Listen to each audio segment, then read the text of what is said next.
Good evening, magandang gabi, maayong gabi sa inyong tanan. Live ta karon. Kahit sa kotse, live pa rin kasi baka mamaya wala na akong gana. This is a happy occasion. Alam ko naman na lumalabas na sa mga news ang news na mapapanis ang lahat na news.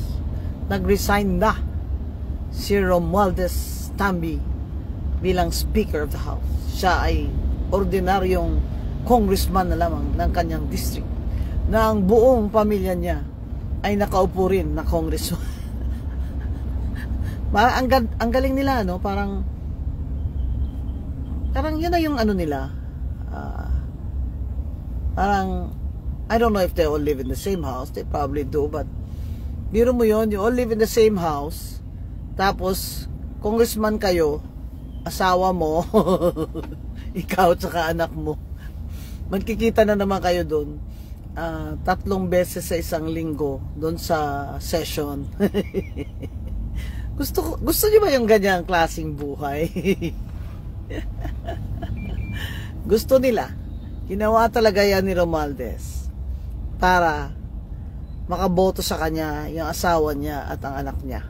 At ang isa pang si June Asidre ng Tingog. Kasi nga, di ba, para ma-hold niya pa rin yung position niya as Speaker of the House. Ang hindi lang niya na-anticipate, hindi niya naisip na one day more si BBMI magigising at babangon na at ayaw na sa kanya. That's it, pansit. This is the end of the line for you, Romualdez. I mean, siguro isip ni BBM, abay, kung sa akin naman magalit ang tao, edi sa kanya na magalit, di ba? So he gave us Romualdez head. Palagay nyo, magre-resign yun kung hindi tayo nagpo-protesta. Kung hindi natin sila sukang-suka na tayo sa mga congressman na yan, ng mga buhaya at kay Kim Bunjing. Palagay nyo, hindi yan magre-resign ba yan? Kung akala niya, kaya niya pa rin yung taong bayan. Kaya tama yung nagpo-protesta tayo. Sa Facebook, sa TikTok, rally, alam nilang malaking rally. Kaya resign na si Romualdez, also known as Supreme Leader Kim Bunjing, bago pa mag-rally sa 21. Dahil ako, malaking rally ito at parang nationwide na meron sa Davao, meron sa Bacolod, meron sa Cebu, meron sa Luneta, meron sa EDSA at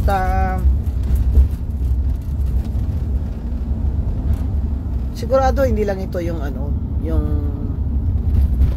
hi Nenen, hi George, ha? May utang ka pa sa aking lunch dyan sa Binondo, ha? Akala mo nakalimutan ko, ha?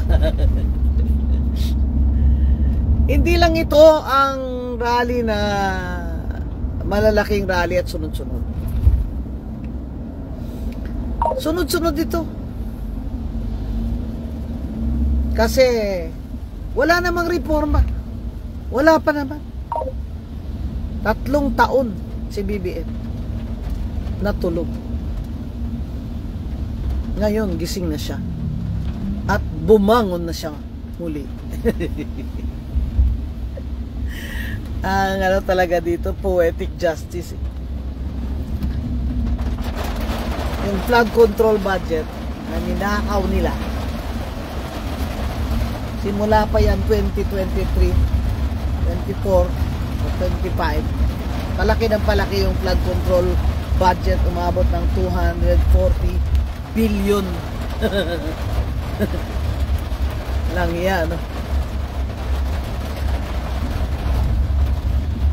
Ng 2025.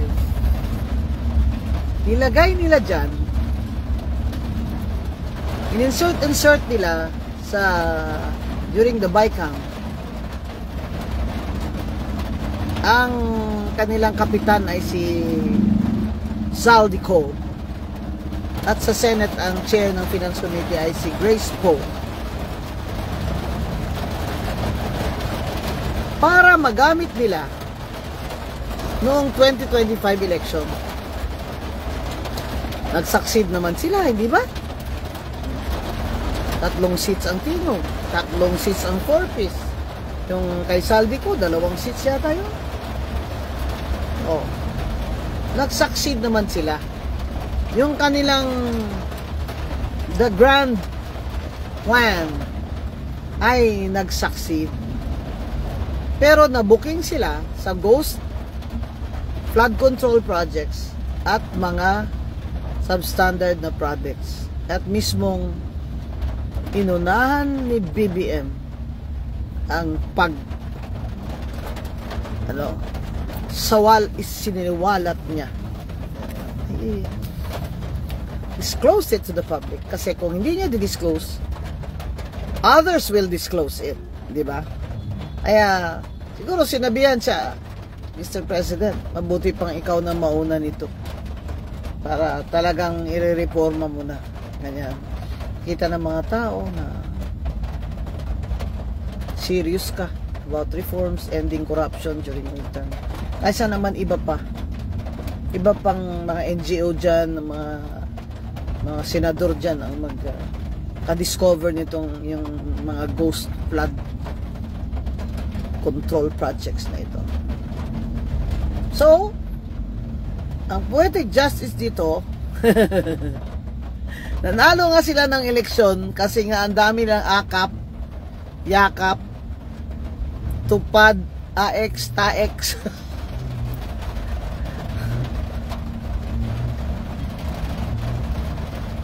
At binote buying nila ng todo ang mga tao. In my opinion, all with the grand scheme of Oy, Joel Tan, long time no see. Angel, hello. Hi, Cindy. All with the grand scheme of looking at 2028 when Romualdez will run for president. Kahit na 3% lang siya sa survey. Naniniwala sila na with all the money in the world, kaya nilang todo ang vote buying sa 2028. Siya ang kandidato ni Marcos. So ngayon, walay na, hindi na siya kandidato ni BBM, di ba? Wala na. It's all for nothing. Di ba? At ang reputation niya, at ang anak niya, at ang asawa niya, kung sa Bisaya pa, dalahig na, tanan. Sama-sama na lahat. Tingnan mo si Zaldico, pumunta daw Amerika para magpagamot. Palagay ko, pina-escape yun eh. Oy, ano ka, Zaldico, huwag kang tumagal yan sa Amerika at nakatubuhan ka ng kaliskis. President Trump, ipa-deport nyo nga yan si Zaldico. Pa-deport nyo nga yan siya para makabalik yan siya dito sa amin. Mga minamahal niyang mga kababayan ay naghihintay sa kanya dito. Ano yung balita ko? Totoo ba yun? Yung bahay ni Zaldico ay ginawang bulletproof? Ha? Totoo ba yun? Ano yung bahay niya ay ginawang naglagay ng yung surrounded or covered with concrete ba? Yung parang hindi mo na makita yung bahay sa loob from outside. Baka nga bulletproof yun kasi pwede ka naman maglagay ng nun yung tawag dyan, yung bakal na in between the cement. Diba ganyan naman yung mga bahay sa Israel, lahat required na mag bulletproof ng mga walls nila. Yan daw ang Bahay ni Saldico eh, may ganyan daw eh. Ang bongga. Hindi lang wala car ang bulletproof, pati ang house bulletproof. Baka aso nila bulletproof din. You have all the money in the world that you are hated. Sinusuka ka ng mga kababayan mo, Saldico. Aanin mo pa ang kaperahan mo. At yung mga kapatid mo. Remember, my friends, SunWest and Triton are owned by Saldico and his brother. Kasi naman, wala nang hiya-hiya. Congressman ka na, contractor ka pa. And did you really think na mabubudol mo, maluloko mo yung mga tao forever? Diba? Kasi nga, naniwala kayo na napaka-powerful na speaker nyo, si Romualdez. Kaya ganon. Yung with impunity. I-M-P-U-N-I-T-Y. Impunity. Yan ang malaking kasalanan nyo sa taong bayan. Bumalik ka na dito, Saldico. Patunayan mo sa amin na hindi totoo na nagnakaw ka ng pera sa infrastructure projects sa distrito mo at sa mga flood control projects kahit sa ibang distrito. Patunayan mo na hindi totoo sinabi ni Diskaya na may 25% ka at si Speaker Romualdez. At ang 5% ay napupunta sa congressman na nag-insert ng flood control budget dyan sa national budget. Kasi di ba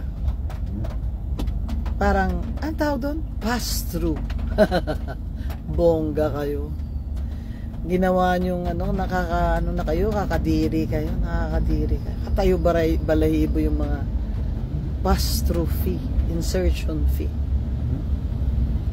Talagang akala nila, pera nila,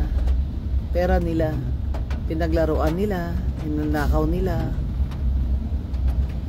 ginagastos nila na parang wala nang bukas.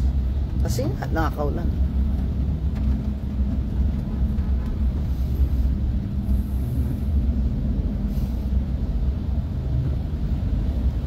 Ngayon,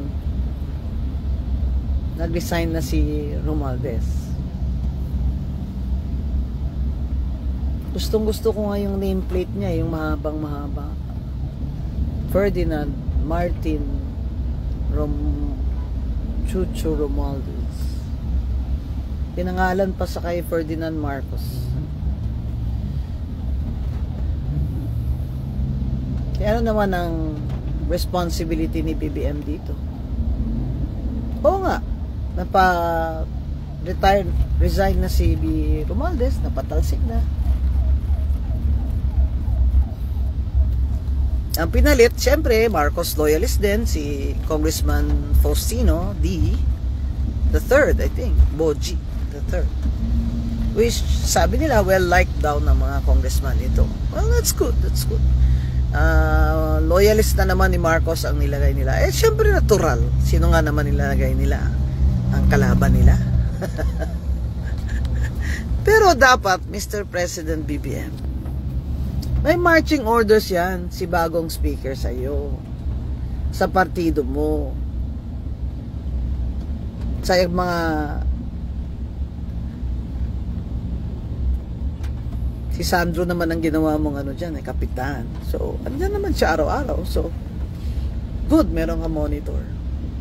Dapat may marching orders din ang bagong speaker. Na ito ginawa natin para may reforma. Hindi yung, happy days are here again after 3 months, ha? Baka naman after 3 months lang ay kumakanta na yung mga buhaya dyan. Happy days are here again. Mga Crocs, wala kayong kabusugan. Huwag nyo nang attempt yung bagong speaker na maging godfather nyo na naman. Kaya nang ginawa nyo kay Romualdez. Na naging ano kayo dyan.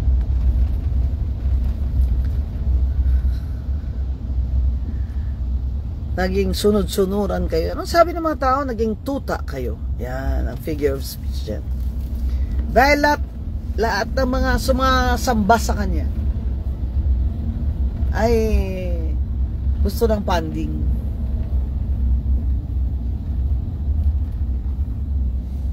Kaya hari siya. Anong kanta yun? Ako ang hari ng sablay.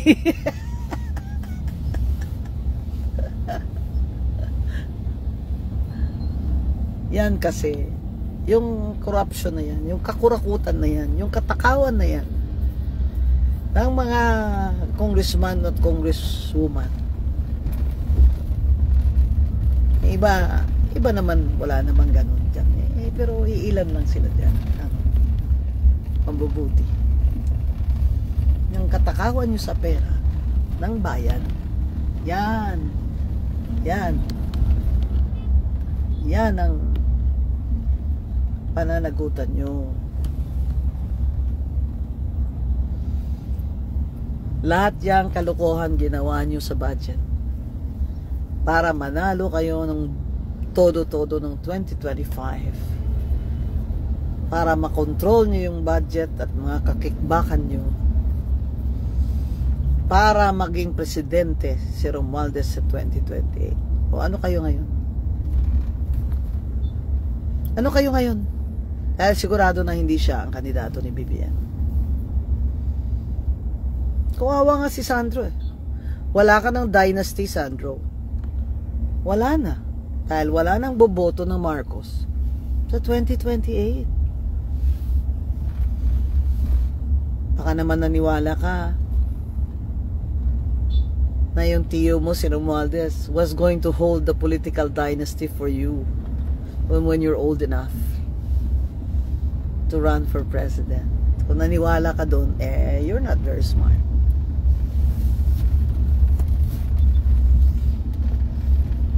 Now, he has become a liability.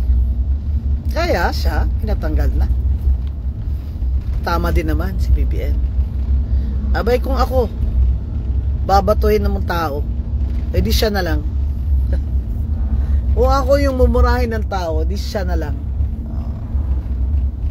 Political survivor ito ni BBM. Kahit na hindi na siya makatakbo sa 2028. His interest is to keep the name Marcos still as a major political player in the country for his future dynasty. It's not gonna happen in 2028 dahil sa ginawa ni Romualdez at ng mga buhayang congressman. That's why Romualdez had to go. Untenable na kung si Toby Chanco pa. Kaya lang, ayaw ni Toby Chanco mag-speaker out of delicadeza, diba? Ang galing talaga ni Toby. Toby! Kaya ganyan. So, namili sila ng Marcos loyalist din. Si Congressman Faustino D. III. And let's see if we can bring in the reforms, diba? Because that should be BBM's marching orders to him. And now, Sandro will be his father's captain in the House of Reps. They have 3 years to reform. I'm suggesting, my suggestion is, palitan na yung term of office ng mga congressman. Gawin nyo na lang 4 years yan, pero 1 term na lang, walang re-election. Oh, Para it's not worth na mangurakot pa sila. Kasi 4 years lang eh. It's not worth it na mga contractor sasali pa dyan sa party list kasi 1 term lang eh. Di ba? Wag na yung 9 years. 1 term lang. Gawin mo 4 years. Tsaka zero pork barrel funds. Yan. Zero pork barrel funds. Wala nang kurakot na gustong mag-congressman pag zero pork barrel funds. Dahil yung sweldo nila dyan, di naman nila pinapansin na yan. Ang kickback dyan, ang inaasahan nila para sa kanilang mga grand vacations abroad with their families, buying new cars and jewelry, and, you know. Ganyan talaga, guys. Sasabihin nyo, exaggerating ako. Hindi, I'm not exaggerating. Ganun talaga. Marami dyan talaga ganyan. Magkano na sweldo ng congressman? 300,000.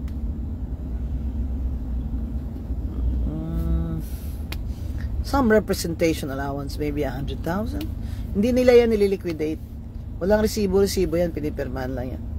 Yan ang audit sa kanila, is just a certification. Magkano sa speaker, yun ang hindi natin alam. I'll find out tomorrow sa COA. Magkano yung representation or extraordinary expense ng speaker. Pero, 300,000 a month, right? Hindi naman yan kontento sila dyan. Doon sila sa kickback kumikita. Sa kickbackan. Dati broke backan, ngayon kickbackan. Sabi yun, pati Attorney Guanson, tuwang-tuwa ka. Eh, sino ba naman hindi matuwa? Eh, tatlong taong ko na itong pinagtabahuan at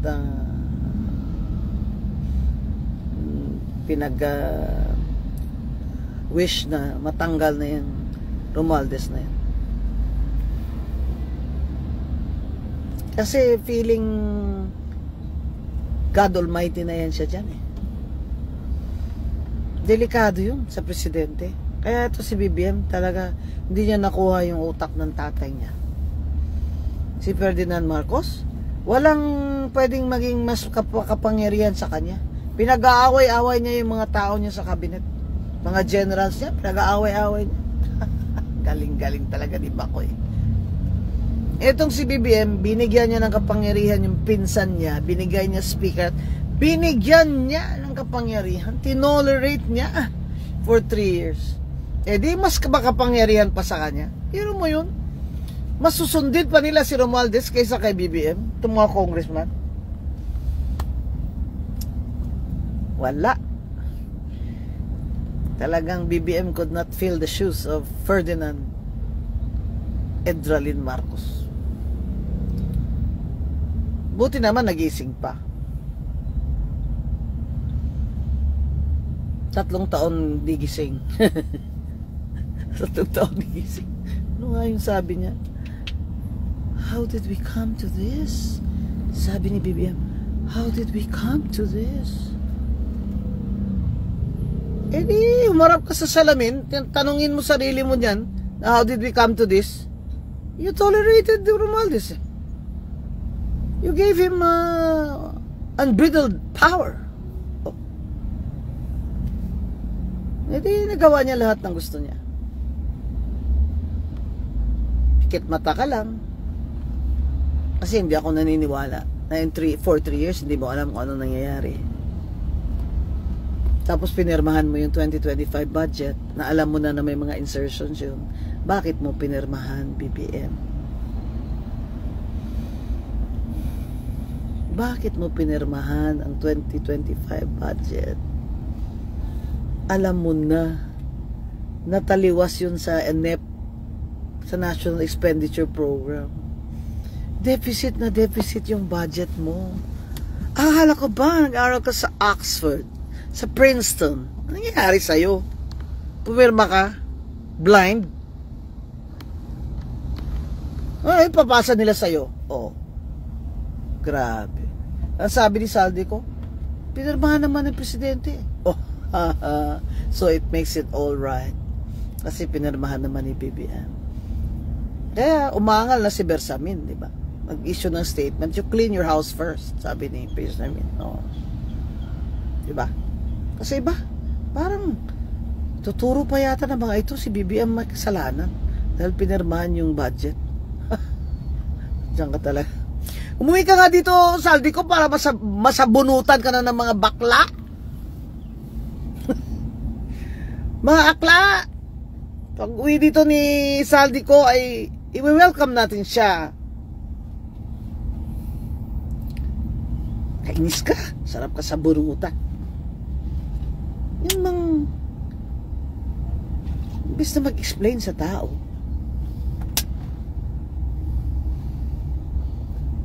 mag-justify pa mga ginawa nila.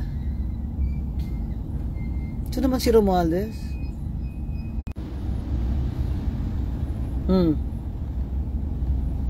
Managot silang lahat, di ba? Pati si Grace Poe, na siyang Finance Committee Chair ng Senate. Aba, ang sabi naman ni Senator Ping Lacson ay ipapatawag naman din pala, invite naman din si Grace Poe. Kasi hindi naman pwede yung sige, Saldi ko lang lagi ang ating tinatanong dito kung ano nangyari. Si Grace Poe, wala. Oh. Si Grace Poe, tanungin natin siya. Bakit mo inaprubahan yan, inaayaan mo yan, nailagay dyan, yung mga flood control sa insertions, ikaw ang chair ng Senate Finance Committee. Bakit mo inayaan?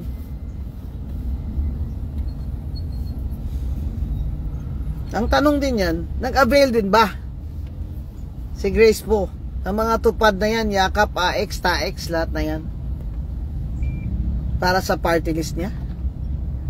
Na anak niya ang representative, yung FPJ party list. Tanong yan ng bayan sagutin para matahimik na ang tao, di ba? Kasi hindi naman pwedeng si Saldi ko lang ang i-blame natin. It takes two. It takes two, di ba? The Senate and the House para mapasa yun, sabay ka mapasok sa GAA. It takes two. Saldi ko and Grace Poe. Yan. Sagutin lang niya. Anyway, papatawag naman siya ni Senator Lacson. Enlighten us. Enlighten us. Especially that you had a candidate, your son, for party list in 2025. And our theory is all of these things happen in the budget, the insertions, the yakap, TAX, AX, to be used for political gains. So enlighten us. Tsaka hindi pwedeng hindi managot ang lahat. Ganda yung sinabi ni BBM no one will be spared. Ang bongga, yan ang gusto ko sa'yo, BBM. BBM, standing ovation na ako sa labas ng Malacanang kung totoo yan. Kung totoo yan. Itong committee mo, commission mo naman ng investigation commission. Ano ba yan, BBM? Ano ba yan? Wala namang pangil yan. Walang pangil yan. Wala nga right to power to subpoena yan. Declare them in contempt. Ano ba yan? Ano yan? Ang ginawa mo lang dyan, ang katawa-tawa dyan sila. Abay, tatawa lang yung mga Saldi ko dyan sa'yo. Kita mo, yung isang justice nga, ayaw naman sumali dyan. Kung ako din, pasahin ko yung executive order mo. Ilabas nyo nga yan. Ate Claire, Auntie Claire, Attorney Claire, pakilabas lang po, ma'am, ng executive order ni Presidente. Kasi gusto ko talaga ang makakita yan. Baka naman makasuggest kami ng kung anong maka-useful naman yung suggestion namin. Diba? Ako naman, pag maganda naman ang ginawa ni BBM, 2 thumbs up naman ako. Pero pag mali, sa akin, mali talaga. Diba? So, 3 taon na nagising na si BBM, mga kababayan. At nag-resign na ngayon si Romualdez. Ang tanong, kaya ba ni Speaker D?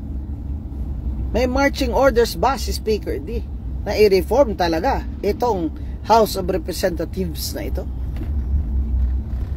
Balita ko mabait daw ito yung Congressman D. Is well-liked, kaya consensus siya. Mabait daw siya.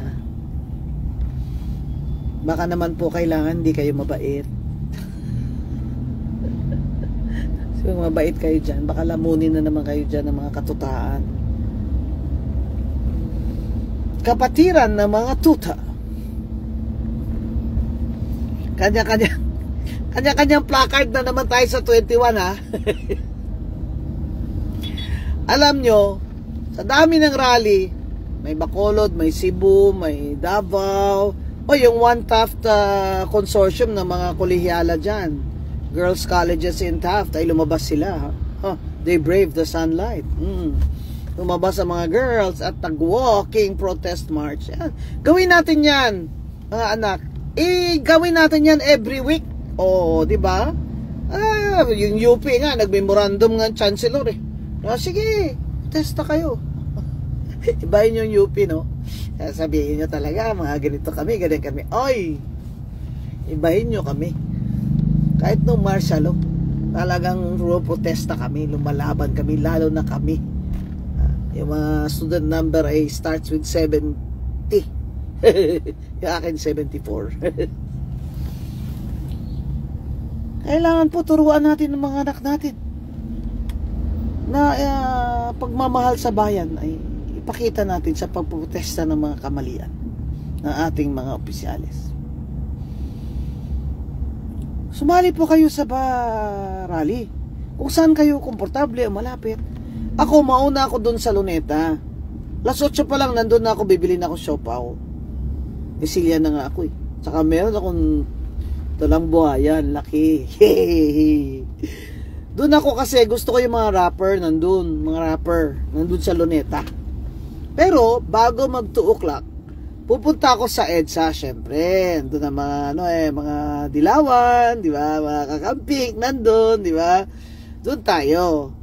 At saka mga kaibigan ko kasi doon sila pupunta. So, to follow na lang ako. Kasi gusto ko rin naman makita yung mga tao sa Luneta. Saka yung mga rapper, di ba? Saka yung mga vloggers na nagtitext sa akin na gusto nila, kasama nila ako, makita nila ako. Di kita-kita tayo doon, ha? Yung mga vloggers. Para naman na pag nag-live tayo, ay sama-sama tayo nag-live.